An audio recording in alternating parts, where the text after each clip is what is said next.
Hello friends, எல்லோரும் எப்படி இருக்கீங்க? இன்றைக்கி நம்ம சேனலில் உங்கள் எல்லாத்துக்கும் கண்டிப்பாக தேவைப்படுற ஒரு சூப்பரான ரெசிபி உளுந்த வடை எப்படி ஹோட்டல் ஸ்டைலில் பண்ணலாம் ஷெஃப் அப்படின்னு நிறைய பேர் கேட்டிருந்தீங்க. அதுக்காகவே இன்றைக்கி அதை போட்டிருக்கோம். ஒரு 300 கிராம் உளுந்தில் வடை எப்படி ஹோட்டல் ஸ்டைலில் போடுறது அப்படிங்கிறத இன்றைக்கி நான் காட்ட போகிறேன். ரொம்ப பெரிய விஷயம்லாம் ஒன்றும் இல்லைங்க, ஒரு சின்ன சின்ன ட்ரிக்ஸ் இருக்குது. அதெல்லாம் கரெக்டாக ஃபாலோ பண்ணிங்கன்னா ரொம்ப சூப்பராக வந்துடும். இப்போ வாங்க வீடியோக்கு போகலாம். ஒரு 300 கிராம் உளுந்து நல்லா ஒரு மணி நேரத்துலேருந்து 2 மணி நேரம் ஊறினாலே போதும். அதுக்கு மேலே ஊற வைக்கணும் அவசியம் இல்லை. வடைக்கு ஊற வச்சதுக்கப்புறம் நல்லா கழுவிட்டு இப்போ மாவு ஆட்ட போகிறோம். மாவு ஆட்டும் போது சில விஷயங்கள் இருக்குது, தண்ணி எப்படி தெளித்து ஆட்டணுன்றது அதை நான் இப்போ காட்டுறேன். வாங்க போகலாம். இப்போ உளுந்தை வடிகட்டி வச்சுட்டேன், நல்லா தண்ணி இல்லாமல். இப்போ கிரைண்டரில் போட போகிறோம்.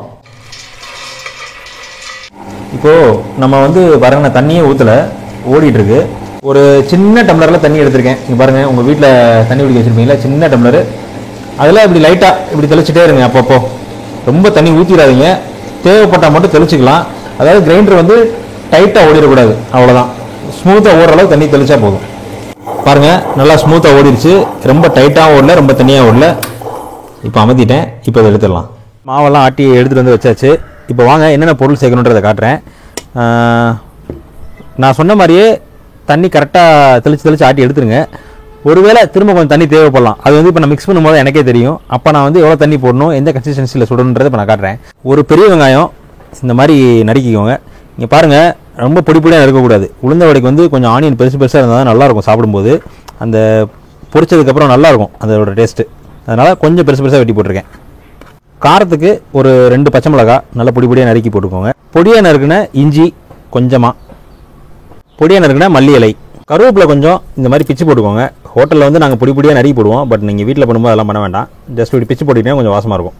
தேவைக்கு கொஞ்சமாக உப்பு போட்டுக்கோங்க. கல் உப்பு போட்டு ஆட்டு மாவு வடை மாவை லாஸ்ட்டாக எடுத்தோம்ல, அப்போயே கொஞ்சம் கல் உப்பு போட்டு இறக்கலாம். பட் அதெல்லாம் நீங்கள் உப்பு கூட போடுறதுக்கு வாய்ப்பு இருக்குது. அதனால் இப்போ நான் தூள் உப்பு தான் போட்டிருக்கேன். டேஸ்ட் இந்த மாதிரி உப்பு போட்டுக்கோங்க. கொஞ்சமாக பெருங்காயம் போட்டுக்கோங்க.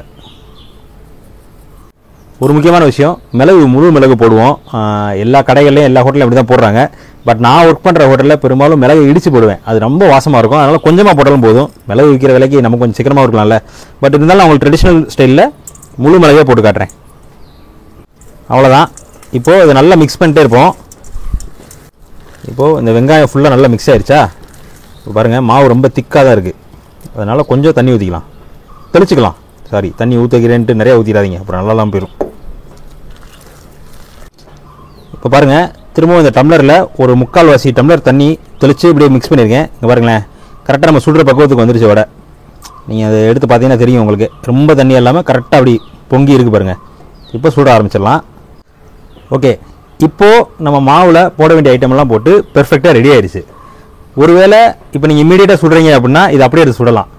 கொஞ்சம் நீங்கள் அரைச்சி வச்சு ஒரு மணி நேரம் ஆகுது, ஒரு 2 மணி நேரம் கழிச்சு சுடுறீங்க அப்படின்னு வச்சுக்கோங்களேன். அது வரைக்கும் ஃப்ரிட்ஜில் வைங்க. வெளியே எடுத்ததுக்கப்புறம் என்ன பண்ணுங்கன்னா, கையை இப்படி வச்சுக்கோங்க. இதுதாங்க நாங்கள் ஹோட்டலில் பண்ணுறது. அதனால தான் ஹோட்டல் வடை நல்லா ஒரு சாஃப்டாகவும் இருக்கும், வெளியே முறுமுறுன்னு இருக்கும்.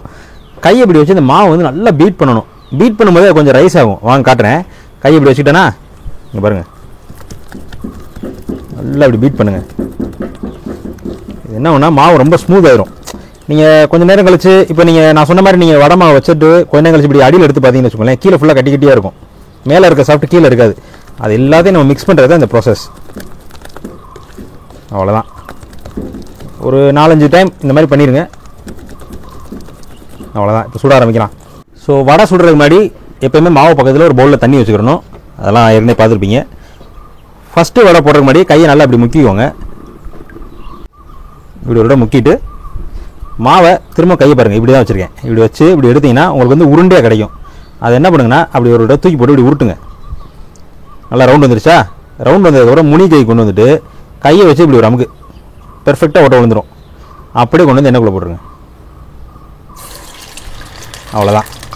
வாங்க இன்னொன்று காட்டுறேன். செகண்ட் டைம் ஒரு முக்கிக்கலாம்.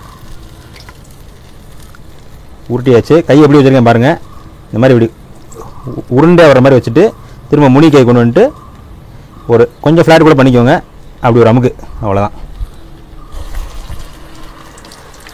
அவ்வளோதான். இப்போ பொரியட்டும். ஒருவேளை எண்ணெயை நீங்கள் ரொம்ப சூடாக வச்சுட்டிங்கன்னா, இந்த ஃபஸ்ட்டு போட்டோம்ல, அது டக்குன்னு கலர் வந்துடும். அதை வெளியே எடுத்துக்கலாம். ஆனால் இப்போ நான் கரெக்டான சூட்டில் போட்டிருக்கேன். ஆனால் ஹோட்டலில் எப்படி பண்ணுவோன்னா, 2 தடவை வேக விடுவோம். ஃபஸ்ட்டு ஒன்று போட்டு ஹாஃப் வெந்தவொடனே வெளியே எடுத்துருவோம். இருங்க, நான் உங்களுக்கு அந்த மாதிரி கூட காட்டிடுறேன். இப்போ நான் ஃபஸ்ட்டு போட்டது பாருங்கள், ஓரளவு கலர் வந்துருச்சா? ஒரு ஹாஃப் குக்காக இருக்குது பாருங்கள். இப்போ இதை நான் எடுத்து வச்சிடுறேன். இப்போ இது வேகட்டும். இதையும் எடுத்துருவோம் ஹாஃப் டன்னில். பாருங்கள், கரெக்டான ஃபயர், ரொம்ப அந்த பொரிக்கிற நுர வராமல் கரெக்டாக வேகுது பாருங்கள். ஓகே, இதுவும் அந்த ஹாஃப் டன் ஆயிடுச்சா? இப்போ எடுத்துடலாம். இப்போ பாருங்கள், போன வடை போடும்போது 2 தடவையுமே தனித்தனியாக தண்ணி தொட்டு தான் போட்டேன். இப்போ பாருங்கள், ஒரு தடவை கை முக்கினதுலேயே 2 வடை போட்டுடலாம். 1 2, அவ்வளோதான். ஓகே, இப்போ என்ன பண்ணலான்னா, இப்போ இந்த வடையும் அதே நம்ம எடுத்து வச்சுருக்கோம்ல, அந்த ஹாஃப் டன் சொன்னேன்ல, ஹாஃப் குக்கிங்கான வடையாக இருக்குல்ல, சேம் கலர் வரும்போது இதே இதுக்கு உள்ளே போட்டு மொத்தமாக ஃபுல் டன் பண்ண போகிறோம். வாங்க வாங்க வாங்க, காட்டுங்க மேடம். பாருங்கள், ஹாஃப் டன் ஆயிடுச்சா? இப்போ என்ன பண்ணலான்னா, நம்ம ஃபஸ்ட்டு பொரிச்சு வச்ச அந்த ஹாஃப் டன் வடையை உள்ளே போட்டுருங்க. அவ்வளோதான். இப்போ நல்லா கலர் வரட்டும். வடை ரெடி. கொஞ்சம் ஆல்ரெடி வடை வீட்டில் அடிக்கடி சுட்டு எக்ஸ்பீரியன்ஸ் ஆனவங்களுக்குலாம் இந்த மாதிரி டபுள் டைம் போடணும்னு அவசியம் கிடையாது. ஒரே தடவையிலே ஆயில் ஃபயரை கரெக்டாக வச்சுக்கிட்டிங்கன்னா கரெக்டாக ஒரே டைம்லேயே போட்டு எடுத்துருவீங்க நீங்களாம். எல்லாருக்கும் இன்னொரு டவுட் இருக்கும், ஷெஃப் ஒருவேளை மாவு தண்ணி ஆயிடுச்சு, நாங்கள் ஆட்டும் போது ரொம்ப தண்ணி ஊற்றி ஆட்டிட்டோம்னா என்ன பண்ணலான்னு நினைப்பீங்க.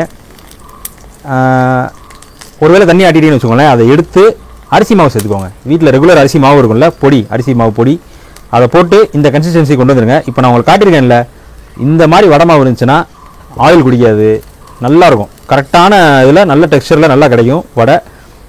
அரிசி மாவு போட்டாலும் நல்லாயிருக்கும். அதுவும் இந்த மாதிரி கொண்டு வந்துடலாம். நான்லாம் கொண்டு வந்துடுவேன், நீங்கள் ட்ரை பண்ணுங்கள், வந்துடும். வாங்க, நம்ம வடை ஆல்மோஸ்ட் ரெடி ஆக போகுது. பாருங்கள், ஒன்று போல் வருதா கலர், 4 வடையும்.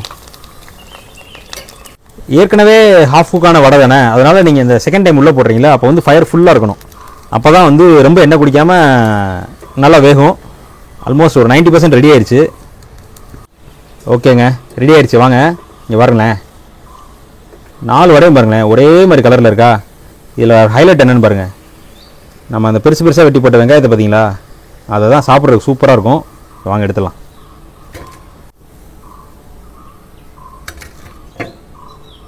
ஓகேங்க, ரெடி ஆயிடுச்சு. பாருங்கள் எவ்வளோ முறுமுறுன்னு காட்டுறேன் பாருங்கள். சவுண்ட் கேட்குதா? சூப்பராக வந்திருக்கு பாருங்கள். அதிகமாக எண்ணெயும் பிடிக்கல. இந்த உள்ளே இருக்க ஆனியன் தான் எனக்கு ரொம்ப பிடிக்கும். ஸோ ஃப்ரெண்ட்ஸ், ரெசிபி ரொம்ப உங்களுக்கு ஹெல்ப்ஃபுல்லாக இருக்கும்னு நம்புகிறேன்.